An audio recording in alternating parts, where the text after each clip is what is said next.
हरे कृष्णा। श्रील प्रभुपाद की जय। भगवान के 5 प्रकार के स्वरूप बताए जाते हैं शास्त्रों में।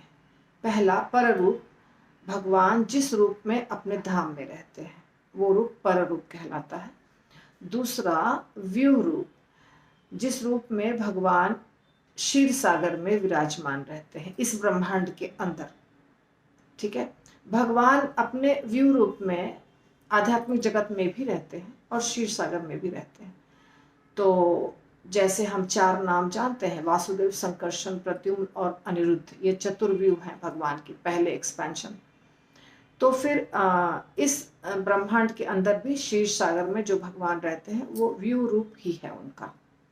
तीसरा विभव रूप, भगवान जो लीला करने के लिए आते हैं, रामचंद्र जी, परशुराम, वामन, नरसिम्हा इत्यादि, ये कहलाता है उनका विभव रूप। चौथा अंतर्यामी, भगवान जो हमारे हृदय में या कण कण में विराजमान रहते हैं जिस रूप में, वो कहलाता है अंतर्यामी रूप भगवान का। और 5वां हो गया अर्चा रूप। अर्चा विग्रह के रूप में भगवान सेवा ग्रहण करते हैं हम लोगों से, हमें मौका देते हैं पूजा पाठ करने का, तो ये रूप कहलाता है भगवान का अर्चा रूप। तो ये 5 भगवान के अलग अलग प्रकार के अवतार हैं। एक तो स्वयं रूप हो गया भगवान कृष्ण, या वैकुंठ धाम में जितने भी रहते हैं वो सब पर रूप कहलाते हैं। तो ये हो गया एक रूप, और उसके बाद सब एक्सपेंशंस हैं। ये 4 जो अलग रूप है ये सब भगवान के विस्तार हैं। तो शेष नाग जी के बारे में हम आज चर्चा कर रहे हैं। शेष नाग जी क्या है?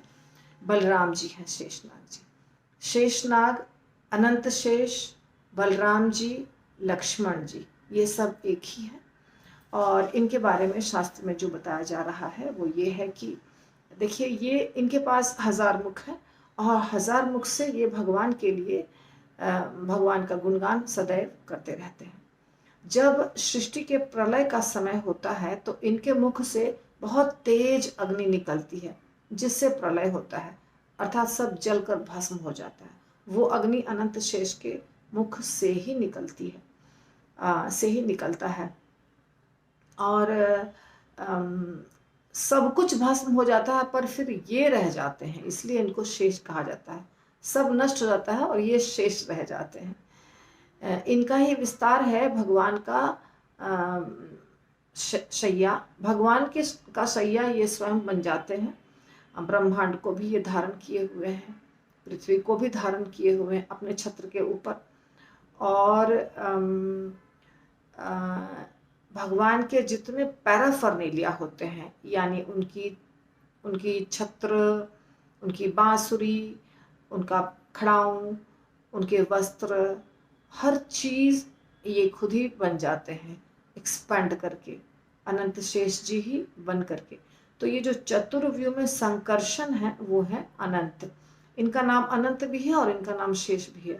अनंत शेष भी है और शेष नाग भी है, क्योंकि ये नाग के रूप में रहते हैं। इनका सर्प के जैसा इनका शरीर